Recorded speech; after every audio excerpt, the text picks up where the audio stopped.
let me just start here. It's going to be about vaping and health effects, very much concentrated on the lungs. I always have to do disclosures that I have funding, which is research industry and also consult of some pharmaceutical industries, but had nothing to do with vaping, so I don't have any conflicts with the talk I'm giving today. And so what are the effects of vaping on lung health? So I think that one of the first things is that that vaping, you know what? Let me do this following. I'm sorry. I need to double check that I have the right slide. Yes, I'm sorry. I didn't mean to interrupt there. Okay, so it's a aerosol as opposed to combustible smoke that actually is burned that will create all these particulate matter, we call it, which is floating particles. Um, and then we call it ENDS as electronic nicotine delivery systems, since there are so many. And they've been introduced so rapidly, and there's so much innovation there that it's difficult to keep up. It's not like the regular cigarettes, which there are even standards that we can use in the lab to do research. They keep changing, and you cannot really translate what you learn from one device and one type of solution to another one in regards to health effects. So we have a lot of challenges there. Um, One of the things that as pulmonologists we have learned for a long time is that um, exposure to air pollution, smoke, creates a risk factor for developing lung disease. But in general, we do not see the lung disease happening within a few years. It takes decades. So one of the challenges we have now with the situation with vaping is that there's no way we know for certain right now what it's going to look like in 30 or 40 years, which is when we expect to potentially start seeing the effects of what happened in the last decade. So we're talking about 2040, 2050, when you start seeing a lot of this chronic lung disease if vaping is associated to that. But I'm going to provide some insight into what we're learning on that. So this is what we think about COPD, which is a chronic obstructive pulmonary disease. It's due to smoking. And what we are taught in medical school is that you can have two extremes. One extreme is the one that you see on the left-hand side. Is somebody who's very thin. It looks pink just because he has a lot of hemoglobin because of the low oxygen levels. And they usually are sitting forward because they're not able to breathe well. On the right-hand side, you can see somebody who's more obese, is having more of this chronic bronchitis, chronic cough, phlegm production. They're more bluish because they're cyanotic. And in these pictures that we see is a representation of the chronic cough with the handkerchief and that glass that continues to spit it. So these are the two extremes that we think about in medical school when they introduce you to COPD, that you could see two different type of patients, although both of them have been exposed to the same agent, which is really smoking, cigarette smoke. And we've been taught that lung function, actually, and this is a graph where you have on the y-axis lung function, 100%, and then here on the x-axis you have years in age. We have been taught that if you never smoke, at 25 years of age, you have reached your full potential of lung function. And now, as time goes by, nothing happens until you start aging. And then lung function goes down as a product of aging. If you start smoking at 25, you start losing lung function more rapidly. But if you quit, let's say at 45, whatever you lost, you cannot recover, but you're going to lose lung function at a similar rate of a non-smoker. If you continue smoking when you're 65, now you're falling into this disability. So this has been the paradigm that we have had. And I'm using this because we need to use some type of framework to understand vaping and lung disease. So when we think about cigarette smoke, there are 1,000 chemicals. In vaping, one of the rationales behind this, the perception of safety, is that the argument that, well, it doesn't have the 1,000 chemicals that the combustible smoke is. And but one of the things that definitely it has nicotine. Plus, there are other products that we can talk about after the session that actually could be injurious and give you health problems. However, nicotine is not something that you consider innocuous, that is not going to cause any problems. And here is a list that I just wanted to do a representation in the list of all the different organs that get involved and how nicotine can have effects on that, from the circulation to the lungs, to the muscular system, to the metabolism, to the gastrointestinal system, your central nervous system, your heart, as well as even during pregnancy. And I can tell you that, for example, I have patients that I see in clinic that they are smokers, they get pregnant, and they switch to vaping, thinking that this is going to be a much safer alternative. So this is the spectrum just because of nicotine alone.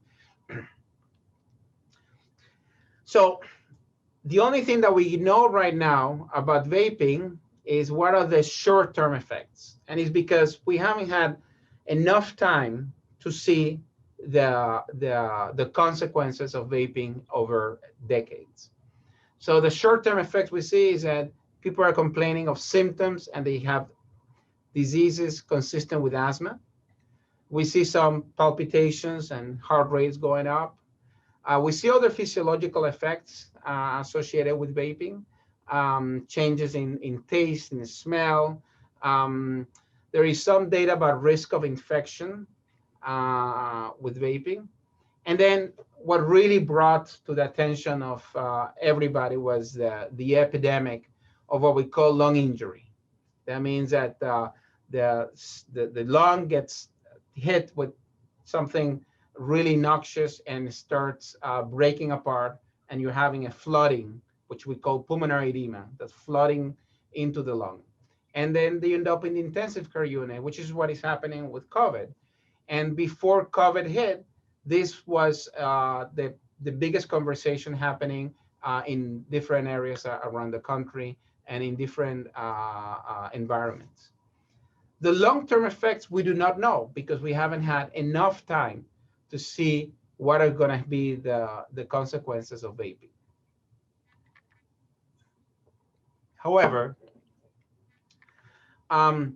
we use animal models, and I heard you guys talking about animals and dissections, and we use animal models as a proxy to understand mechanisms and disease and toxic effects. And one thing we know is that if you have an animal model and you expose it, and usually we use, mice, to some of these liquids in an aerosol form, they will develop airway inflammation. And those are short-term exposure. We're talking about a few hours to a few days. If you have the same animal model and you do exposures, and you do the exposures over a period of months, so sometimes we talked about 3 months or so, what you find is not only the development of a disease consistent with asthma, for example, but also there is data showing that actually this mouse model developed lung abnormalities consistent with emphysema. And that really is alarming, because if that is the case, what I said to you before, which was we needed to wait decades to see people with COPD and emphysema being one of the manifestations, this is what it could be happening in the next 2 to 3 decades. So this same graph that I showed you before, there is one thing that we as physicians, we completely missed in the beginning, which is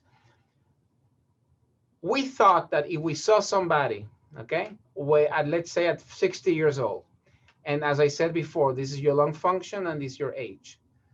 And then we saw somebody with the same amount of smoking history, same amount, exactly the same, okay? And let me put 50 because I can use the 2 lines. At 50, the same smoking history, same amount of cigarettes for the same amount of time.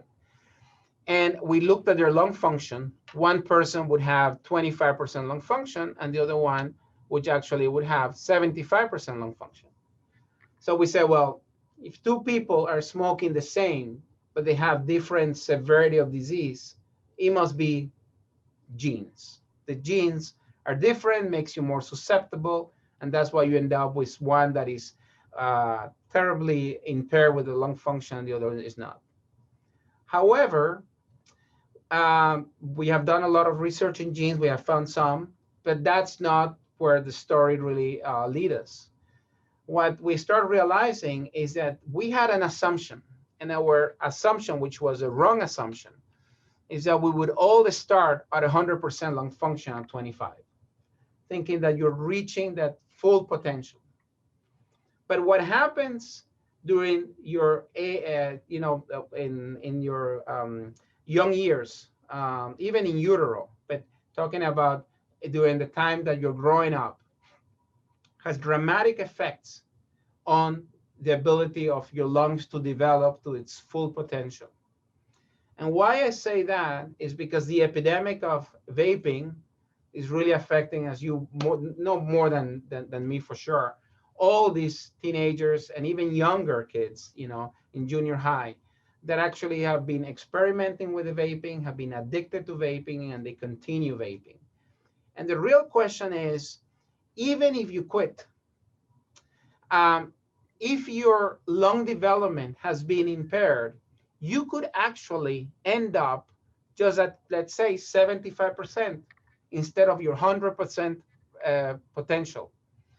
And forget about this graph here, which is the red line. If you just draw this one and you draw a normal lung function, you would see that this person, by age 70, they're going to be disabled. And they, assuming that they live in a clean environment, that they didn't smoke anymore, they didn't vape, nothing. Just the fact that their lung development was impaired, they started at a disadvantage. And that is one area that we do not know. And that is an area that we're trying to do research on, which is understanding how vaping is not only affecting lung function, how is vaping affecting the ability of those lungs to completely develop. So the example that I am going to show you is, imagine that you have, and I had in the prior slide, it was the idea of two twins. One had asthma, the other one didn't have asthma. They grew up in the same environment. One did not had their asthma was really poorly controlled, did not reach full potential lung development.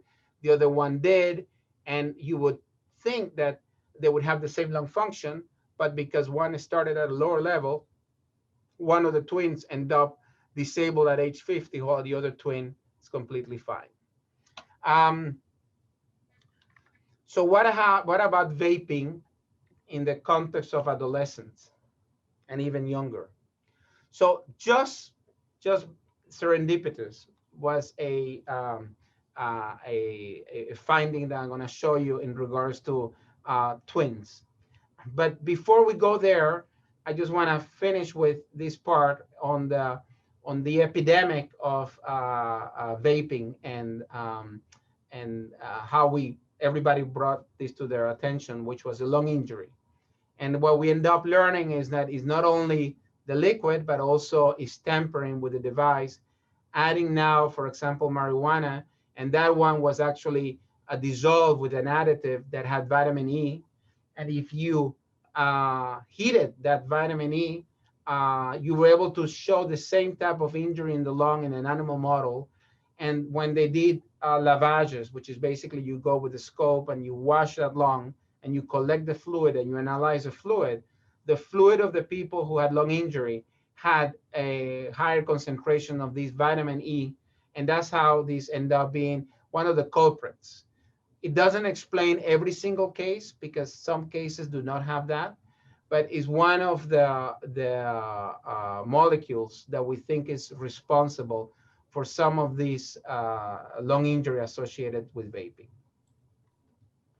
And these are the CT scans examples of some of the people who develop lung injury. Should look all completely black, and what you see here is kind of pneumonia, or you see areas that look really whitish, which is fluid in the lungs, or you see areas that actually look like nodules, or you see even fibrosis as part of the recovery, but now is abnormal, the injury, and therefore you recover with some scar in your lungs. So how do we determine this effect of vaping in lung health? So we can do pulmonary function tests, and you can see here, here's at the university, we have a body box, which is the way you do lung function and also spirometry. And we ask the person to take a deep breath, blow as hard as they can, and we get this loop. And this loop is normal. And if you have this loop that looks like there is a scooping, that shows that your airways are obstructed. You're not able to blow as much air as you're supposed to do, which is what you see in asthma. The other things that you can use is something we call a peak flow meter. So it's a device that will measure how fast you're able to blow. And if you have obstructive lung disease like asthma, you're not going to be able to get high numbers, you get low numbers. And the other way that you can determine that is that sometimes we can challenge somebody with something called methacholine. So it's a molecule that will make your airways tight and also will produce mucus. And if you already have inflammation of your airways, what happens is that molecule will make your lung function drop. And if your lung function drops, that is consistent with asthma. If it doesn't drop, you say that that is normal.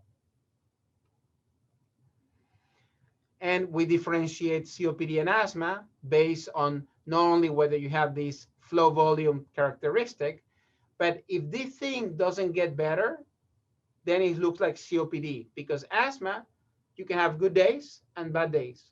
But if the bad days are very frequent, even if you're not a smoker, what happens is that those bad days will keep repeating and causes such an injury that now your lung function is impaired and you're not able to go back to normal. And the other thing that we measure is something called Dlco, which is the ability of carbon monoxide at a very low concentration to diffuse from the lung into the bloodstream. And if there is reduction in that ability to diffuse, that tells me that not only your airways are affected, but also the lung itself, where you are able to exchange oxygen, is affected. So the example that I was talking about twins is that we had these identical twins. And this is a busy slide. I'm going to summarize it on the next one. But the first thing I want you to know is that this person on the left was somebody who began vaping at age 15. This lung function was done at age 21. This one is this identical twin who never vaped. And you can see some red numbers. And these red numbers here tells you that it's abnormal. And all these ones are in general black. Disregard this one. And there's already abnormalities on the lung function. And I'm going to summarize all these busy slides in what is important. We measure three things. One is FEV over FEC, this thing, which basically is a ratio. And it tells me how fast can you blow on the first second. And we should all be able to blow 80% of all the air we have inside the lung in that first second. So the majority of the air, you're able to blow it in that first second, 80% or above. This twin who vaped was only able to blow 69%. So that is impairment compared to her twin sister, who is 88%. The other thing is that the number itself was reduced compared to her twin sister, so her lung function. And after we gave her albuterol, which is an inhaler to bronchodilate, actually her lung function improved by 20%. That is a dramatic improvement. And that tells us that this is really an improvement in lung function. And that is consistent with asthma. And what you can see is this would be an asthma airway, all tight and full of mucus. This is an open airway. And on top of that, somebody who's 21, their ability to exchange this carbon monoxide tells us about the blood vessels and the lung itself to exchange oxygen. Should be normal, should be in the 90s. Hers was down to 75%. So it tells us that there are some problems here in the alveolar space or the blood vessels. The problem with that is that the lung function doesn't tell us a lot about how things are inside that lung. It's just an average. So what a real good tool that we have is a computer tomography. So we can do CT scans and look at how the CT shows these problems in the lung. And one example, this is a CT scan, research CT scanner that somebody lies here, is then put inside the scanner and does a scanning of the lung, and there is radiation associated to that. However, the technology has improved to the point that now is equivalent to probably one chest X-ray. Is not what it used to be. And the second thing is we ask the person to take a deep breath, get a scan, and then blow as hard as they can. And then we get the scan again so we can see how the lungs look when you are completely full of air and how the lungs look when you're supposed to empty. And I told you already have some problem with emptying that lung. And this is an example of somebody with COPD compared to a normal lung. So normal lung looks, pretty dark here with some of the blood vessels. This one is destroyed lung with a heart that is small compared to the size of that lung. And it's so big because it's so full of air that actually doesn't fit into the same square as this one. And you can see how thin is this person. They doesn't have much of a muscle mass. So one of the concerns is this going to be the type of patients we'll be seeing in the next 30 or 40 years from the vaping practices.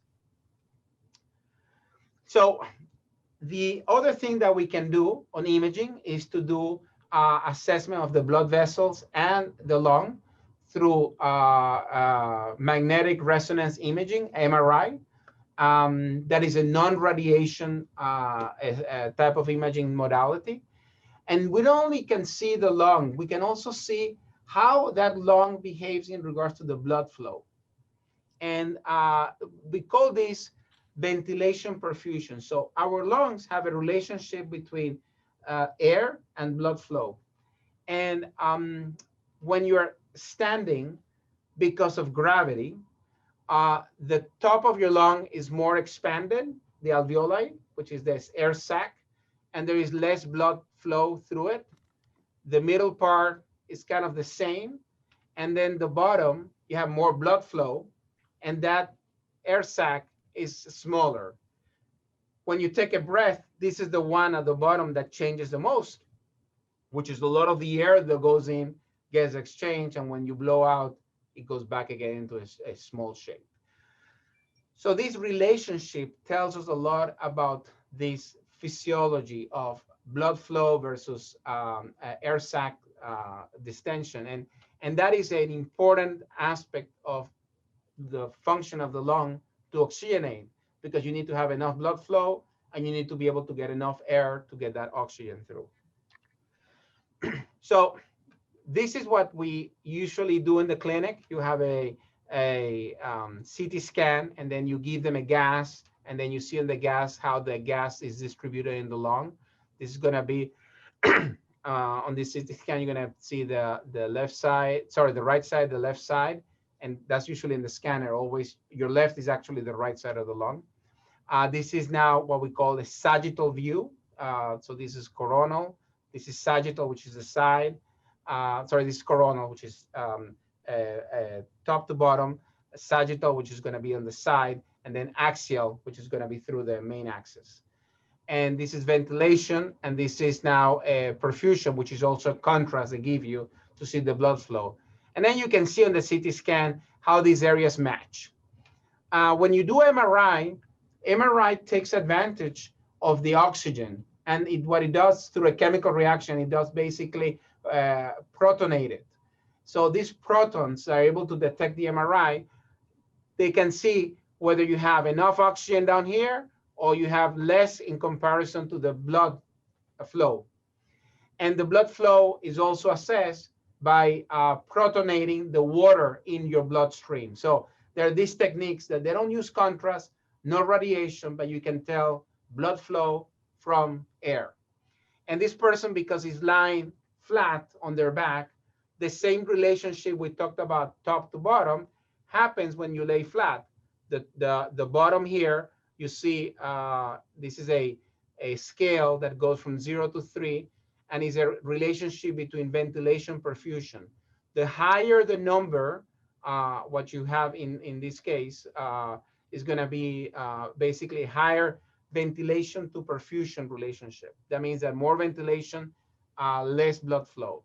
The lower the number, you have more blood flow compared to the amount of air. So this area that looks red is an area that actually has a high ventilation, the air sacs are distended and there is air, but there is lack of blood flow is little just because of gravity. Because of gravity, a lot of the blood flow is going to go now to your back since you're laying flat. So this is normal. They did this protocol just to see the effects on this relationship from acute exposure to vaping. And this is one of my collaborators in San Diego. And basically they had recruited vapors. They told them to wait 6 hours. Then they do the baseline imaging where I showed you. And then three minutes later, they had them vape for 3 or 5 minutes. And then after that, they image again. And they compare that to people who do not vape. And what you can see here in the relationship is the baseline of the vapors compared to after vaping. And you can see there's a lot of changes in color. And all these changes in color, they're looking at the ventilation, at the perfusion, and the relationship of the two. And the first thing that you get out of this is that from acute vaping causes actually changes in your relationship between blood flow and ventilation. And when you start putting all these numbers in a graph, you want to look at whether whether there is homogeneity, meaning that everything looks similar, or whether there is so much differences that there is a lot of standard deviation. There's a lot of variation in that. And the lungs are usually more homogeneous when they're healthy, and when they start having this heterogeneity, these changes that look very much all over the place, that tells you that it's more related to dysfunction. And you can see that these numbers all went up. And when you look at the relationship, that ventilation perfusion in vapors, they already looked abnormal compared to normal people, to controls, non-vapors. If they vaped, it's not that they stay the same, it got worse. And this relationship is as bad in comparison to somebody with mild COPD, and sometimes they even overlap with people who have severe COPD. These are the people actually that have horrible lung function, oxygen dependent. They're really having a poor prognosis. So the fact that vaping is able to even mimic some part of what we see in COPD is really concerning. In this group, which actually are young adults, talking about in their 20s. The other thing we have done is we have asked these patients whether they have any symptoms. We recruited controls, people who use nicotine and combustible smoke. And we asked them about cough, wheezing, or shortness of breath. And the most important aspect we found is that a lot of the people who vape, they complain of wheezing compared to non-smokers. And even though non-smokers sometimes cough, the people who use vaping, they cough more. But the evidence of wheezing is very concerning because it tells me that airways are getting inflamed and tight. So it's mimicking some of these asthma. And what we're planning to do here is expand our research into the areas of ventilation and perfusion with CT scanning to MRI, and also start looking at the heart, whether the heart is suffering from all these exposures. So the key points of this, just finishing, is vaping and combustible smoke have significant impact on lung health, but vary nicotine delivery and harmful additives. Many short-term consequences associated with vaping have been identified, but the long-term are relatively unknown. CT scan and MRIs, which is imaging techniques, are examples of diagnostic tools that can be used to determine the effect of vaping on lung health, as opposed to just doing a lung function. And with that, I'm happy to answer any questions. Great. That was awesome. And it's hard to believe that it was hard to see as I get older, it's harder to think about my lung function declining like that. It's sad. Anyway, there is a few minutes for questions. We have one question in the chat box that came in from Grant, I believe. Let me scroll back up. So Grant asked, this was when you were talking about the ventilation. Does that mean that CO2 is eliminated more efficiently in the lower lung and oxygenated more efficiently in the top lung? So ventilation will be the exchange of air, and it would be both things. You're going to be able to have a better diffusion of CO2 in the lower part, but also better oxygenation there. And it makes sense in the sense that blood flow is going mainly on the bottom, which is where you want to have that exchange. Thank you. And if you have other questions, feel free to place them into the chat, or feel free to unmute yourself. And I know that you all have a lot of research you want to do once COVID restrictions start lifting. So as you know, as lung images become available, you know, and you know, accessible to the public, we will keep you all posted so that you could start incorporating them into your teaching as well. Yeah, we would love to do that and be able, this has the community engagement component, be able to educate using imaging. I think it potentially could be impactful. I'm not sure, but it is our bias. Mm-hmm. Thank you so much. Any questions? I had one more question. This is Grant Story again from Cleveland Sure. High School in Seattle. So I was wondering, in your imaging study, do you see like a progression of damage in any particular like part of the lung in like an order? Is it kind of like it occurs equally all over the whole lung at the same time, or are there certain parts of the lung that are more prone to damage? Yeah, it's a great point. So I think that right now it's premature. We are going to assume that some of the areas that get affected are going to be the areas that they see the most of the vaping. But interesting enough, what has been surprising in the in the past is that when people saw COPD, a lot of the disease started. We see it more often in the upper lobes actually, and that has created a lot of questions. Is why one area of the lung seems to be more susceptible than another. So we do not know yet. And I think that that's exactly the areas we're trying to figure out. Are there areas of the lung more susceptible? Because that gives us then some insight into testing on some hypotheses for mechanisms that we can then target to prevent that. Well, I had a question. I'm Elise Hickman. I'm a grad student and with Alona Jaspers at UNC, and we do a lot of vaping research. I think these findings are really interesting because we are seeing what we think might be a sort of COPD-like phenotype with some central airway samples and sputum samples.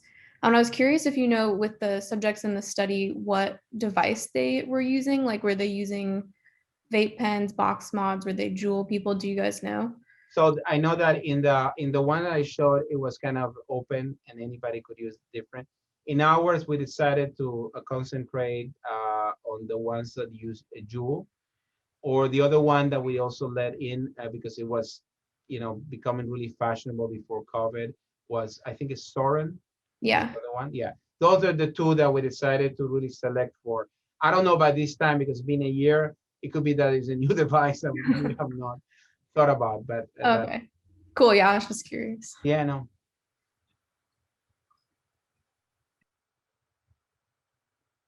I think you're muted, Dana. There's one question that came in the chat, and I was going to put the link to Soren in there for those of you who hadn't heard of that. Craig asked, does the imaging change with the amount of nicotine in the vaping solution? Yeah, we don't know. That's a great question. And that is I think that's the type of thing that would be good to do in an animal model to be able to understand imaging, because we can do imaging all the way from mice to large animals, whether nicotine concentrations as you go up on the vaping, what would be I like that. And I would assume the nicotine effect, if this is related to that, it could actually do it. But it's a very interesting question. Thank you. And I think this will be our last question from Monica. What is the age range of the patients in the ventilation perfusion study? Yeah, we're talking about in the ventilation perfusion between 21 to 25 hours. We decided to get 18 to 25. Now they're probably 20 because of the delay. So we're really interested in young adults for that reason. And will you follow those individuals? Like, will those individuals are you going to track them? So because it's a pilot, we're limited right now in regard to funding to be able to do that. But ideally, we want to be able to get with the pilot data, put a grant to be able then to recruit the same individuals and more, and then do longitudinal assessment to see what is gonna, because that's exactly, I think, the point is that if this is, although it's bad with everything is happening, if you quit and everything goes back to normal, then we're in a better situation than thinking that if you quit and your lung did not reach the full potential, and now you have triggered a lot of these changes that continue as a cascade. My real concern is that my COPD patients in 30 years are going to be vapors and not smokers anymore. Yeah, that's super concerning. And hopefully one intent of this teacher professional development series was to arm teachers with this knowledge, because they are really can be trusted messengers in getting this information to a really vulnerable population. So thank you so much for being here today. You're welcome to stick around as we move on into our, you've set us up well for our next activity. I could, but I have to do other things. That's fine, that's fine. Yeah, thank you so much. And his email is in the slide. You know, yes. Hopefully you got his email and I can pass it along as well. Please do. So thank you. Wonderful. Take care, everybody. Thank you for what you're doing. Thank you.